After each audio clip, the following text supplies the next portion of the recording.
Hello vinyl community, George Allen coming at you today with a follow-up to Steve Carlson's and eventually Vinyl Richie's best of top 10 of 1969, my favorite year in music, because that's the year I graduated from high school and started college, and I've always thought that that was, to me, one of the finest years in music.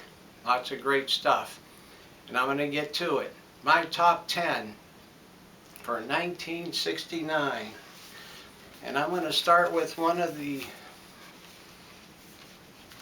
great ones for that year, King Crimson's debut album, Court of the Crimson King. Boy, this stuff. These guys took the music scene by storm. Great artwork.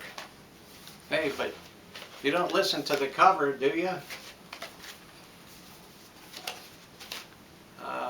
Great musicians. Robert Fripp guitar, Ian MacDonald, Reed's woodwind and vibes, keyboards, Mellotron, Greg Lake, bass guitar, lead vocals, Michael Giles, drums, and Peter Sinfield, words and illumination, whatever that means. Anyhow, a lot of people, when they first heard this album, were totally amazed. Said, boy, this is something really different. In fact, all these albums really set the standard for different areas of rock, jazz rock, prog rock, you name it. It's something different, something new, very special. King Crimson, Court of the Crimson King. Now, let me explain something. I'm not ranking these. Number one, number two, whatever. These are just some of the best of 1969, and they were truly great. They stand the test of time. Another one, being a big surprise, Isaac Hayes, Hot Buttered Soul. Yeah, this one put Isaac Hayes on the map. Stax Records. Him and the Bar-Kays did a phenomenal job with this. Only 4 songs. Walk On By on side 1, and 12-minute version of it, and later Dionne Warwick did a much shorter version, had a big hit out of it.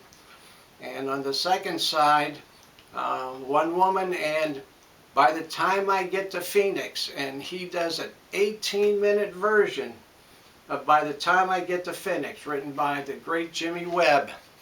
Phenomenal album. Great album. This was redone by Kraft Records. Beautiful sounding record. Great music. This really gave soul music a shot in the arm. 1969. Isaac Hayes, Hot Buttered Soul. Of course, what can be said about Led Zeppelin 1? Boy, blues rock at its finest. I just love Communication Breakdown. I Can't Quit You, Baby.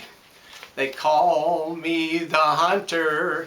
Oh boy, that song goes through my mind all the time. Another great 1969.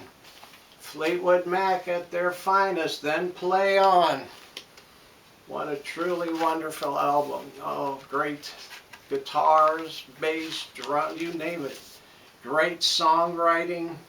Peter Green, John McVie, all these guys, man, they were just phenomenal, playing at their peak at this time. Wonderful, wonderful album. Fleetwood Mac, Then Play On. This really, I heard this album, man, something else. Oh, here's another one that changed the face of music. Frank Zappa's Hot Rats. Yes, indeed. See, what a year 1969 was. Frank Zappa, Hot Rats. Boy, this is a truly fine album. Even had Captain Beefheart on it. Great musicians. Paul Humphrey on drums. And just a John Luke Pony. Oh man. Enough said. We're going through. 1969 was a great year for Procol Harum with their release of Salty Dog, their third album. Had some strings on it. Salty Dog, A Seaman's Log. You've Witnessed My Own Hand. What a great album. Great album. Salty Dog. Oh, this was fine album. Chicago Transit Authority. I think this was one of their best. Very wonderful songs, ingeniously written, great guitar work, phenomenal drumming. Oh, just the horn section sounded great. CTA, Chicago Transit Authority, and to me, one of the best from the Beatles in '69, Abbey Road. How they put this all together. You know all the hits. There's been so much Beatles stuff on in the VC, everywhere, in the media. What more can be said? I'm not going to talk too much about that. Another great one, '69, The Who, Tommy. Man, this is a wonderful album, wonderful album. Pinball Wizard, that's right. Tommy the Pinball Wizard. When I was in college, man, everywhere I went, every dorm was playing this thing. Another one I talked about in one of my videos maybe 2 months ago. Quicksilver Messenger, one of their best albums. Happy Trails, Who Do You Love, When Do You Love, Where Do You Love? How many people can you love, I guess. Phenomenal album from Quicksilver, 1969 again, what a year. And of course, can't go without saying, Santana's debut album. Yeah, some of his other stuff was good too, but I'll tell you what, I was sitting in the student union, University of Pittsburgh. A fellow drummer friend of mine came in and said, man, you got to hear this album. He said, I just picked it up at the record store. So he put it on.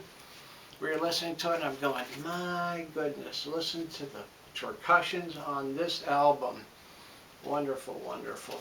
Great, great, great album. So, 1969, actually, if I counted them, there's 11 there. I was going to do 10. I got 2 more. These are the other ones that deserve some recognition, I guess, too. Steve Miller Band. I wasn't going to bring all these up. Honorable mention, Steve Miller. On this one, I think they were down to he was started out as a quintet or something, his first album, Steve Miller Band. I think they were down to a trio by this one, but this is Brave New World, phenomenal album. I'm just throwing these out. And of course, Blind Faith. You know, these guys, talking about super bands, great bands, you know, super musicians, but phenomenal. They just they couldn't last long. I don't know what they give, 2 concerts and that was it, and they folded up. But great album. A lot of people do songs from that.